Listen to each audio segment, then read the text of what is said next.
I never want to focus on the fear and all of that. And at the same time, I like to be very real. And I do believe it will take over some jobs. I do. I know that that can bring up emotions and feelings for some people. And at the same time, what I'm always encouraging entrepreneurs and professionals to do is to use it so that way you are more likely to be kind of quote unquote safe in that even if your role evolves, even as an owner of a business, if your role evolves, your team members' roles evolve, it's those who know how to use it that will continue to have a job because they're now speeding up the process by like creating the autopilot.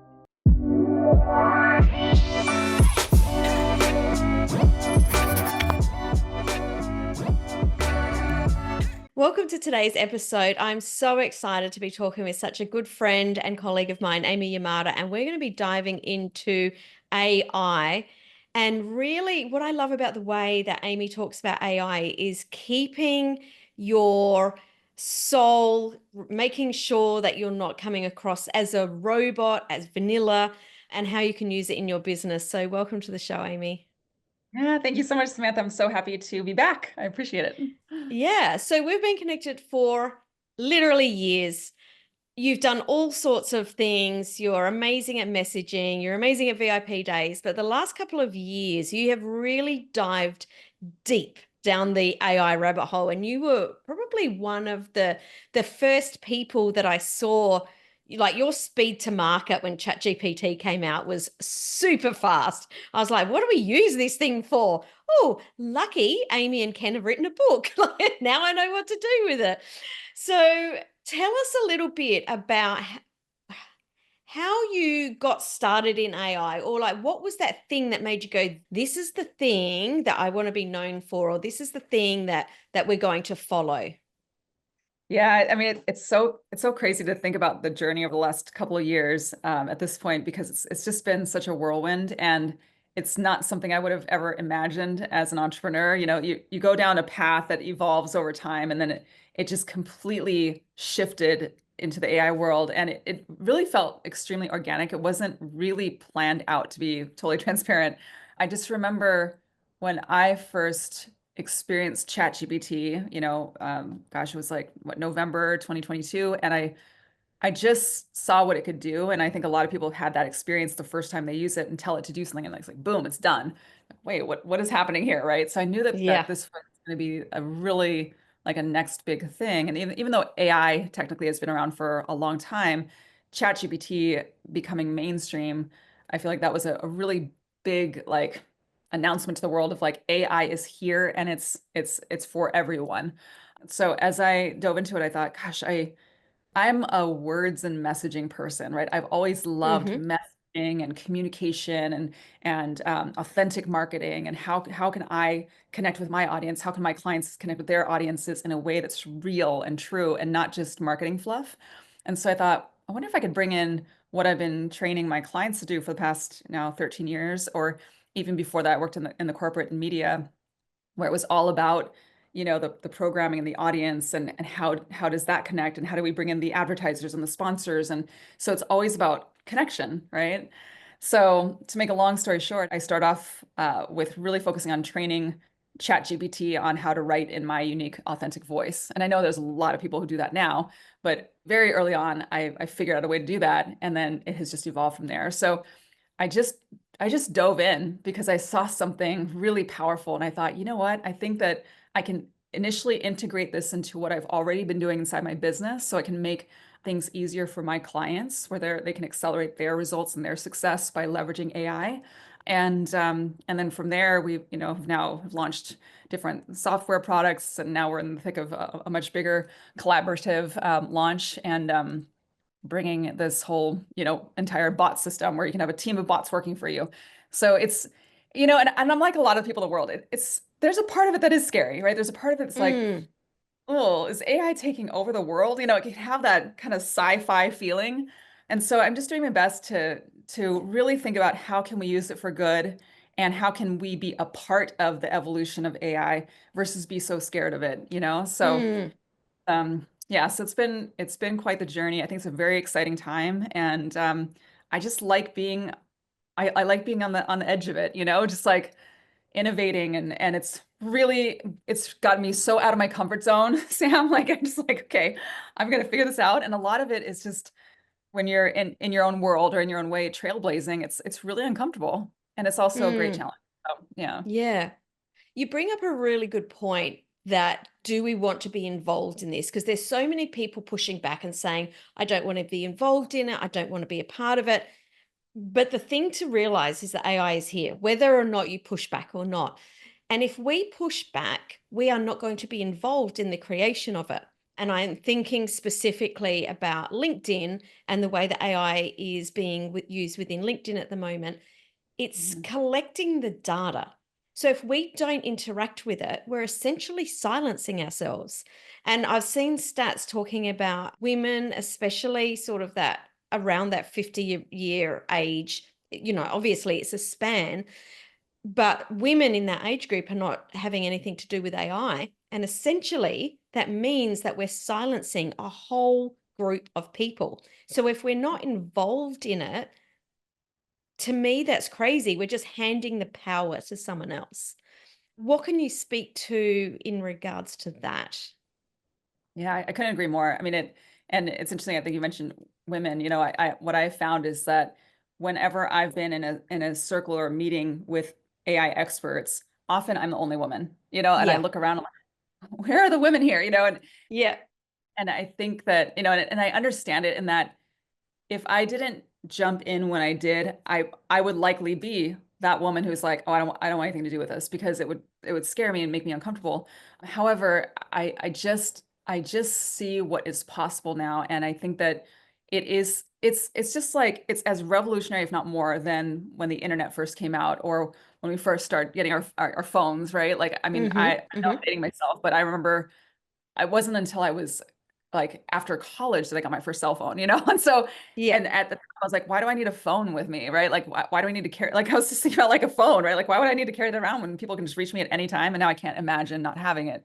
So I think Right. that it's not going anywhere. It's only going to evolve. And so it still is early enough. And at the same time, my belief is that for those who wait another 3, 6, 12 months, then I do believe you'll feel behind. And I don't say that to Mm. create fear. It's just more like at least be aware of what AI can do for you, especially as an entrepreneur. There is so much that can do besides copywriting and content creation. That is like the tiniest little speck of what all it can Yes. do.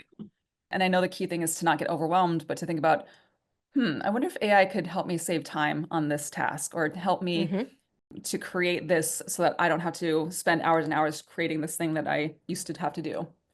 So that's what I'd say. Yeah. Yeah. Like talking about evolution and phones, what came up for me when you were saying that is even when mobile phones very first came out, we thought about it as, well, you can ring someone on the go. Like, and then it evolved into, well, now we text people because we didn't even text people when mobile phones come out. And now they don't even sell phones. The marketing around phones isn't about calling or texting. It's about how good the camera is. And that's all evolved within such a short time. And that's just mobile phones. AI Right. is a whole different beast. I'd love you to share how you're using AI in your business over and above ChatGPT, because I think that a lot of people, when they think AI, they only think ChatGPT. How else are you using it? Yeah, well, we've been in the building AI space for over a year now, and so what we realized after we figured out how to train AI on specifically ChatGPT or Claude, those are still my two favorite element large language models. After we figured that out, we thought, well, wait a minute, when we're communicating with an audience, it's really about deeply understanding the audience, not just, oh, it's all about me and my authentic voice. I want to make sure that it sounds like me. It's like, what about putting the spotlight on the client, the audience, the people on your email list or your social media following? And so we started to really think about how could we also train AI on your ideal client? And so we started to play with, a series of prompts and seeing how we could tap into AI for the intelligence side of it, not just using it to create, but using it to provide data and create these insights. So that's when we developed our tool called the Ideal Client Handbook. And the Ideal Client Handbook is where you can create an account and all you have to do is answer 3 questions. One, what is your purpose? So why do you do what you do? Number two is what is your desired outcome or transformation for your ideal client? And then number three is to describe your business type, and you can include what type of offers you provide your clients. And then you press submit, and it goes into this production queue behind the scenes, and it goes through an AI-based complex process. And then it will email you within about 10 minutes this about a 40-page document on everything that you could ever imagine knowing about your ideal client. So it's a deep qualitative analysis. So it gets into the emotions of your ideal client. It gives you a mission statement, a profile overview, and then it goes into what they say in their own words. So it truly is a messaging tool, an emotional marketing, psychology marketing tool that can really help to then use that as a large input into AI to then use it to say, okay, this is who my ideal client is on the deepest level. Yeah. Now let's bring ideas. Now let's, come up with what is my ideal customer journey and how can I use this with AI to develop, further develop or grow my business. So Mm. we have loved building our own tools and then using it with the AI platforms so that it's really not just about prompting, but it's about your larger inputs, like knowledge inputs.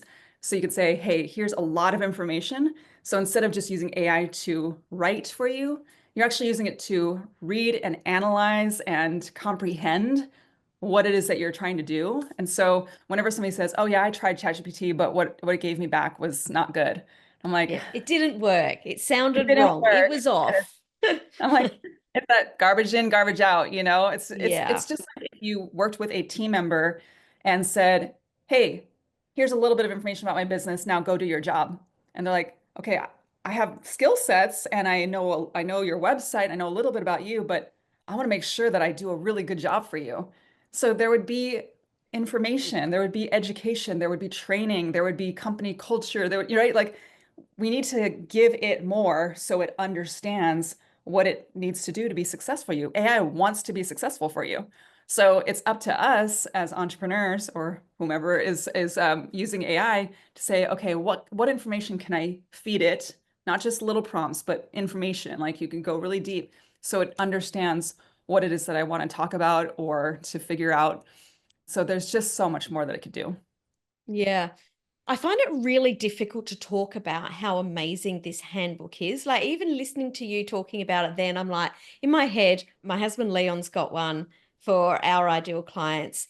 And it doesn't just help prime the AI, it also helps you really understand what you've never been able to put into words before. It's like, Mhm. oh, that's what they're thinking. Oh, that's what's keeping them up at night. Oh, I thought it was this problem, but I can see this little nuance. It's actually this. And we use it in it for ourselves. A few of our clients have got it and they're using it. And what I've seen happen with the use of this handbook is speed. Because all of a Yeah. sudden now you don't need to be questioning, did I get that right? Is it this? There's not really much sort of split testing needing to happen or on Mhm. such a greater scale in your copy, because we use it, for example, we've written the copy ourselves and then we say, okay, here's our ideal client handbook. Please tell me, what is it that I've missed, or what haven't I touched on that's really important? Or, with this copy, what does my ideal client still need to know that I haven't explained? And it's the nuance that it brings. It's the Mhm. speed, it's the certainty in really understanding who that ideal client is. And as you and I know, knowing your ideal client and knowing how to speak to them is one of the biggest things that holds most entrepreneurs back, is they just can't articulate their ideal client well. So, yeah, I just wanted to sort of even go deeper on that, to have people think, huh, okay, like, how could we even use it? We use it multiple times every day to create copy, to give us feedback for any of our offers, any of our marketing. Like, it's just the most incredible document. So Yeah. thank you. I want to publicly thank you. You're so welcome. I've always been a messaging girl. I love that communication and personal interaction. And so I've always loved being able to both work on my own and also help other entrepreneurs to really take their messaging to that next level. And I don't mean just marketing and taglines and subject lines. I mean deep human connection, which is why it's ironic Mm, that I'm in my space. But I like bringing the deep human connection into AI so that way when, when we're communicating with one another, it's like the client feels so seen and heard by you, right? And mm, that's why whenever somebody says like I'll even have colleagues and friends of mine who will have like a true confession with me when they get their ideal client handbook, like, Amy, it was amazing. I started reading it and it was frighteningly accurate. It went so deep, but mm. honestly, I read like the first few pages and it's like 40 pages. I just didn't have time to read the whole thing. We always kind of laugh about it because I understand we're all busy entrepreneurs. And I always tell them it's okay if you don't read the whole thing, just at least skim it so you can see how accurate it is. Otherwise you can generate another one and you can always use it as an input. But a little part of me has a little heartbreak because I think about how this is representing your ideal client. And in my heart of hearts, if you really care about deeply understanding your ideal client, you will take the time, even if it's in chunks, to read through the whole thing because there are many parts of this document, my favorite parts, that are in quotes, which is saying what they think in their own words, which is saying Yes. what they would say in their own words. And that reveals their deep vulnerabilities as humans. And so I just always like, oh man, you're missing out. Like just make a little cup of tea and like make it a party, read through it and say, and stop and think like, have I heard my clients say that? Is it something I haven't heard them say, but they're thinking it? As a messaging person, I sometimes might have a little ego like, oh, they don't say that. And I always, before I dismiss whatever line of all of the pages that I feel is wrong, I'll just take a moment and say, well, now wait a minute. Is it possible that they have been thinking this? I just haven't noticed it. Yeah. So I've noticed my own messaging gaps. And so I started thinking about, okay, I can actually include this in some of my own messaging that I put out there. And I notice, wow, yep, my clients do feel that way. My audience does feel that way. So it is fascinating. I think that this in itself is the goals because for me, the reason I do what I do is because I want people to feel seen and heard and valued. And being able to put AI together with that to create deeper human connection is exactly what I want to see AI being used for. I don't want it to be robotic and taking away human connection, but it's actually adding to connection. And that's why I think I'm so passionate about getting your message out there. Because in this world that moves so quickly, that is so online, everyone. I don't know anyone that's not at some point missing deep human connection. And just being able to, with what you're doing and helping people to be seen and heard is so good. Mhm. Yeah, I like to think of it as let's let AI get these deeper insights and let it help us to connect with and even find our ideal clients and connect with them. So that way, ultimately, it can speed, you said the word speed, it can speed up the point where the actual humans come together, right? Yes. So when we can then use these tools and our latest tool even can help with this is in terms of actually finding the ideal client, starting the initial conversation via email, going back and forth, actually getting on a call with a voice bot or at least pre-qualifying the potential client, the lead, to see if they are a fit for what you offer, and then booking a call with you. Like it's just amazing how we can actually work with AI to do some of that initial heavy lifting for us so that we really focus on connecting with the people we are meant to serve. And so it just Mm. speeds up that process, pre-qualifying them, connecting with them, and seeing like calling forward our dream clients. So that way we can get to working with each other, So that's I know that's a whole other thing that I just jumped to, but it's just to me, that's what it's about. It's about, really focusing on how we prioritize our time and how can we work with AI to actually bring more humans together. Again, ironically. I love that. Leon and I were just having lunch together yesterday, and had a really deep AI conversation with the people, or the person that we were having lunch with, and he'd just deployed in this week his AI sales team. So we were Mhm. so intrigued about all of this. From your perspective, and I know that you're big in the AI world with your partner Ken, what's your opinion or what have you seen happening in the space of AI taking human jobs? Because that's a very big part of the conversation. I know that I don't want to focus in on the whole world, but let's focus in just kind of in the coaching space. Mhm. What have you seen from negative or positive or whatever it is in that? Yeah, for sure. I mean, I never want to focus on the fear and all of that, and at the same time, I like to be very real. And Mm, I do believe it will take over some jobs. I do, and I know that that can bring up emotions and feelings for some people. And at the same time, what I'm always encouraging entrepreneurs and professionals to do is to use it so that way you are more likely to be kind of quote unquote safe in that even if your role evolves, even as an owner of a business, if your role evolves, your team members' roles evolve, it's those who know how to use it that will continue to have a job because they're now speeding up the process by like creating the autopilot, right? That has having it all run, and then really leaving the parts that are where the human is necessary to the humans, right? There's things that AI can do that humans can't do, and vice versa. And so it's something that there's been a circle of us in the AI space that have been talking about this, and we're like, we are human beings, right? Like we're here to be and mm, and like be together and like and that might all sound like a fairy tale, right? But I really love the idea of like, what if the AI is really the AI doing and we are the human being? yeah. I love Because that thought. I love doing the most is this right here, connecting with Uh-huh. humans I love, right? If I could just spend, I do spend a lot of my time connecting with people I love. Like that's what I really want to do. And sometimes I want my own alone time to be with myself, right? And so if I can have more and more of the tasks completed by an AI, then the human beings, including the human beings on my team, can focus on other elements of the business. So I would say I do see it starting to replace jobs.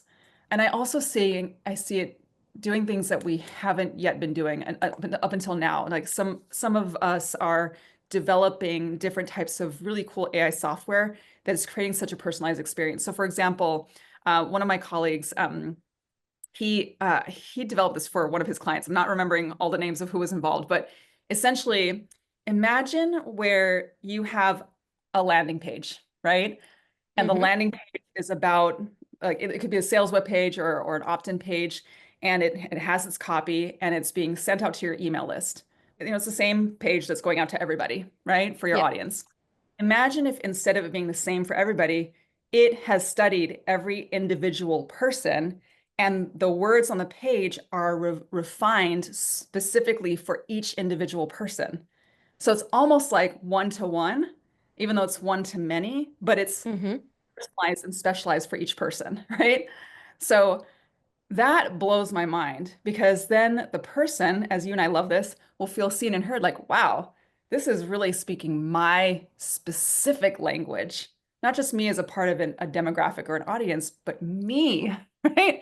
And so if I had a sales webpage that said, you know, hey, Amy, I know that you're looking to X, Y, and Z, right? Like, and that you live in the greater Seattle area with your family, and you are like, wait, are they do they have a webcam on me? You know, I mean, it might be a little creepy, but I Yeah, think that's what I was thinking. it might be a little creepy, yeah, and I might not be quite ready for it. But I think haven't we all seen those futuristic movies where someone's walking through an airport and the ads change and they speak like, "Hi Sam, welcome to the airport." You know, like like where the ads change because Uh-huh. they're looking at the person. I'm like, I think that there's some reality there that the marketing, the ads, the messaging is going to become more personalized to the person, not just the audience. Mm. What was coming up for me as you were saying that is I wonder how long or how far it is in the distance where even that starts to not work. We become so blasé, I guess, because that marketing is so specific that it's almost like we switch off to all things. I wonder how long that will take to happen. You're probably right because I mean, I think we already tune out a lot of it because there's just too much noise coming to us. I mean, even when I worked in corporate, I worked in the media advertising world. Even then, they were saying that like back then, which is way more now. They would say something like, "Oh, you get like 10,000 messages coming at you every single day." I know it's like way more than that I now. think it's like And 2 million now. yeah, like we're just being bombarded. I mean, just think about how much, if you scroll even for like 10 minutes, you probably have all these ads coming to you. And if you look around, like it's just overwhelming. So I think you're absolutely right. I think that it will become something that we become a little bit like immune to in a way. And that's when I believe that deep human connection will become even more valuable. Yes. And that's what I believe too. I mean, think about what happened during the pandemic, right? We couldn't wait to be with each other. We couldn't wait till things opened up. There was a whole world depression around like I'm living in my bubble, and like I want to see my other people. And so I think that it was a really crazy experience of like not being with people. And so I Mm, think that with AI evolving as rapidly as it is, I think that it's just going to increase the value and the awareness of the value of deep human connection. mm. And I think that's where I was going with the job piece too. Like there are going to be some jobs that are going to be, I can't think of the word, deleted, like changed, where people won't be needed. But it's going to just shift the energy to different places. And I think that soft skills, empathy, communication, connection are going to increase in value as we need that because nothing can replace human connection. I don't believe Right. anyway. This might be played back to me in 50 years and like, haha, listen to that old outdated thought. But I don't believe, we can chat with ChatGPT and ask it deep things. I've had some really funny, deep conversations with ChatGPT, but it's still words that don't have heart behind them. It's just words on a page. That's just it. We even developed a GPT that is very compassionate and empathetic. Like I have actually been brought to tears a few times communicating with this specific GPT that help. It almost feels therapeutic, right? However, however, it's still not the same as connecting with a human being. Mm, Because one thing that it doesn't, you're right, it doesn't have a heart. It also can't say, you know what, Amy, I totally can relate to you. Because I remember when I did this thing, right? Like it can't relate to that. It can't look into my no. eyes. It can't give me a hug. So it's just like it's not the same. It can be helpful to process thoughts and look at things from a different perspective. So Yep. that's why I'm like happen to the intelligence of it and then save the deep human connection for your humans, Yes. and spend time with them and love on them and like never lose sight of what's most important, which is these beautiful relationships in our lives. So, yeah, it'll be interesting to see where we go from here, even in the next 1 year, 2 year, 5 years from now. Right. I can't believe ChatGPT only came out a couple of years ago because I remember it was over the Christmas break. We were recording episodes and someone said, "Have you heard of ChatGPT?" And I was like, "Oh, yeah, I just heard a little bit about it." Like, and that was only 2 years ago. That's just incredible to me. So the Ideal Client Handbook is something that you've been working on a lot. You've been working on a lot of GPTs, building your own. You also have got been working on a big project, Bot Leads AI. Yes. Talk to us about how that came about. Yeah, that came about because, well, once we developed the Ideal Client Handbook and we started to offer that to our clients and our colleagues, and we started licensing it for communities, we noticed that while people loved and appreciated it, they would get this document and then they would read some of it or all of it, and they would say, okay, what do I do with this? Like it's like here's the key to unlock the door to like messaging magic, and they're like, what do I do with it? And so initially, and we could still continue to build custom GPTs. Like I have a GPT where you can upload the Ideal Client Handbook into it. It'll ask a few questions and it'll create an irresistible offer for you based on who you are and who your ideal client is. I have another one that can build out a sales framework. So if you're leading workshops or webinars, it can actually build out the entire in a way a script. I don't believe in scripts, but a framework that'll help you to go through the process of making a group offer. So there's a lot of really cool ways that you can use the Ideal Client Handbook inside these custom GPTs, these specialized AI tools. But the other piece of it is the never-ending question, even prior to AI, where do I find these people, right? Like Yes, like right. it's all great to see it on paper, but where do I find these people? Like, where are they? And, I used to say, well, where do your ideal clients spend their time, both online and in person, which can be a maddening question. I realize that. They're like, I don't know. I mean, they might be on, Instagram or Facebook or LinkedIn and a lot of people don't. Like back in my day, right? I used to go to networking events all the time, right? When I worked in corporate, and then even when I first started my business, I was a local Seattle socialite that went to everything. And I was always connecting, and building relationships and getting referrals, and it was actually, looking back now, I get a little nostalgic for that time. But now I feel like everyone's so online, aside from hopefully spending time with family and friends, that they need ways to call forward their ideal client. And of course, there's many different ways, as you and I both know, and I'm sure have experienced with building our own businesses, from ads and funnels and speaking and books and lead magnets and all the things. But we thought, well, what if we could use our specialized tool and integrate it into an AI system that actually can go find the actual human beings that represent the ideal client? So that's when we launched botleads.ai. And that's where we can upload the Ideal Client Handbook. It can be trained on your ideal client. It can be trained on your business. It can be trained on your offers. And then it has these different search options where you can go find the people or the companies or even influencers that serve your ideal audience. And so it's think of it as a prospecting tool to find your ideal client, and it has enriched AI insights about the people. So to me, it's quite a dreamy tool, because I think about how I could have used that back in the day when I worked in sales to Mm, find the person, right? Part of my job was to actually cold call or do cold outreach and find who is the decision maker from this company, or research the types of companies that we wanted to sell advertising to for the radio stations and online streaming that we provided back then. And if I'd had this tool, that process of prospecting would have been much easier and faster. And then it could create these messages for me to send out to them that are personalized. So that's the leads tool. And now we're about to launch, and hopefully by the time people see this, we will have fully launched our sales system that does both lead generation, the lead pre-qualifying, the outreach, the sales conversation by an AI bot, closing the sales and doing the onboarding. And I'm wanting to bring in more and more of our human elements, so that way these communication pieces that the AI bots are doing bring in more of those beautiful insights in the way in which it communicates with the prospects. So it'll just that way it'll bring the humans together faster, because it'll do all of that for the business owners. So by the time someone is in touch with a human, they're already like, I'm ready to buy, or I've already bought. Now we get to work together. So we're really wow. pumped. Yeah. The future is here. Yes, it is. It is. And I always feel like intuitively I can sense that somebody's listening to this or watching this right now, and they're like shaking their heads like, I don't like this. I don't like the AI. I don't like the thought of an AI phone call. Like, I understand kind of the heartache that we as humans can feel.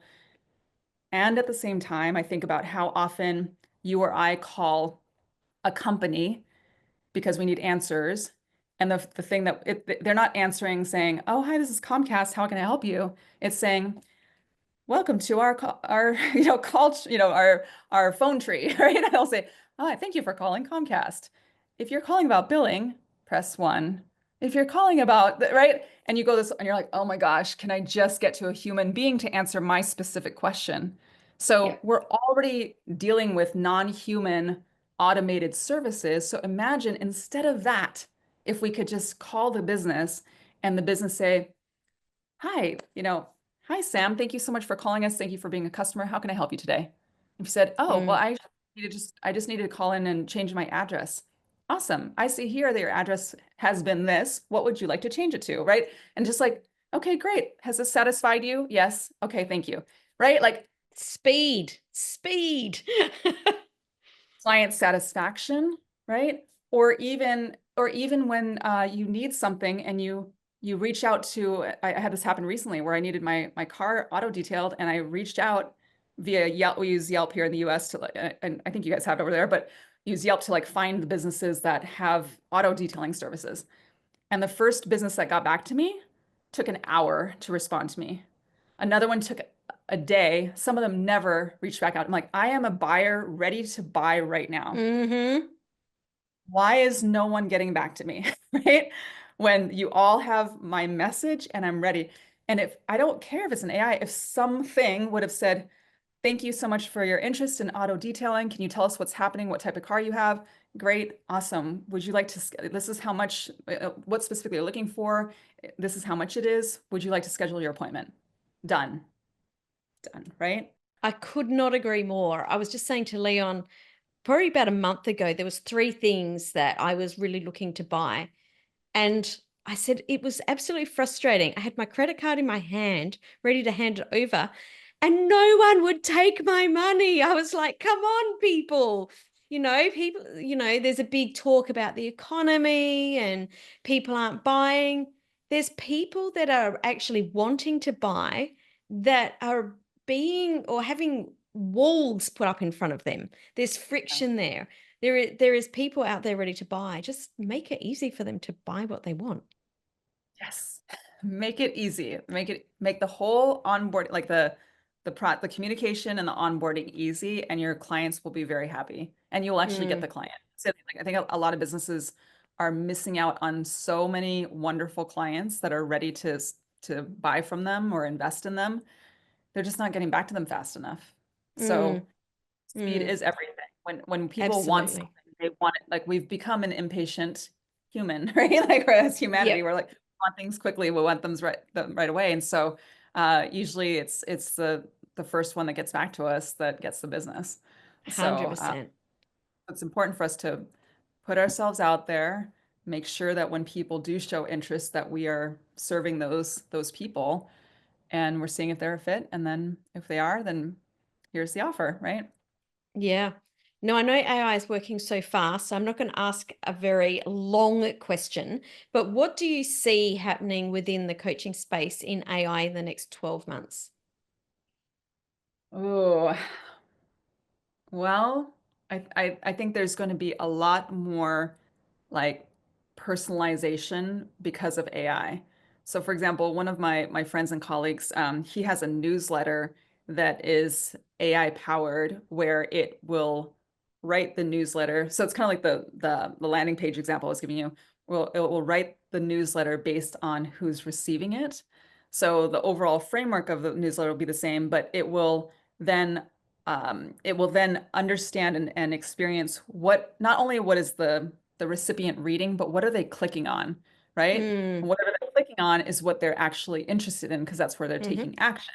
So then it starts to be it's training itself on when Sam reads my newsletter, what is she interested in the most? What is she clicking on? How long is she looking at it? What are her interests, right? So then the next time it sends you a newsletter, it'll be really dedicated to you.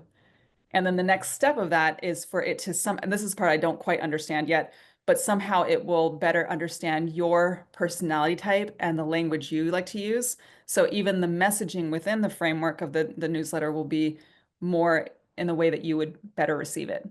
So I think That it's going to be, blows my mind. I know too. I still think of that. I'm like, I can't even believe this. And so that I think it's just going to be more and more personalization by it being AI powered, and just the sheer quantity of individuals that it can reach out to. Like even with what we're launching, I mean, our bots can work together and work 24/7 and reach out to. I mean, there's no real limit. I mean, imagine having a sales team that can make 1,000 calls a minute, Mm, right? Like mm, it's 100,000 calls a minute. I can't even wrap my brain around it.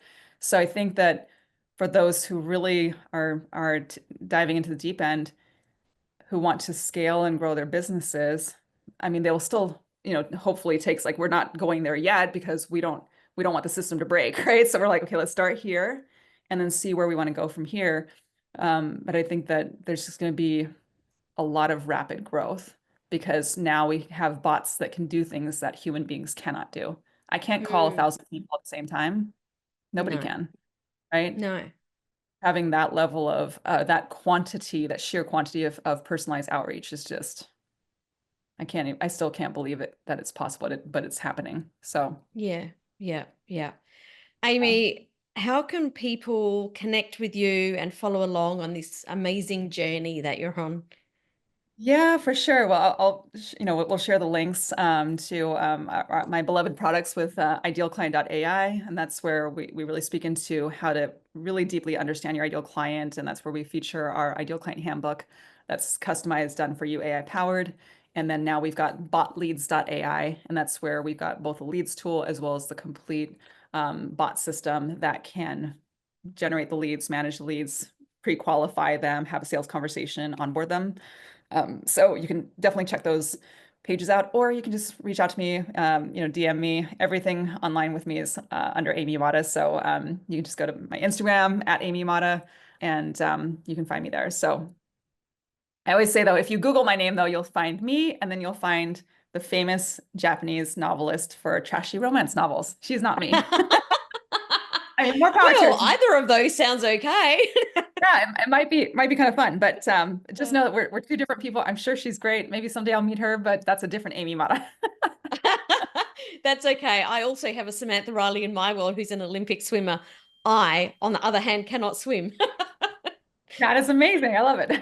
Uh, Amy, thank you so much for sharing everything you have with us today. I look forward to getting you back on the podcast probably in 12 months' time and discussing what has changed and what's coming up then. It's an Right. exciting time, and thank you for sharing what you're up to today. Thank you so much for having me. It's always such a joy.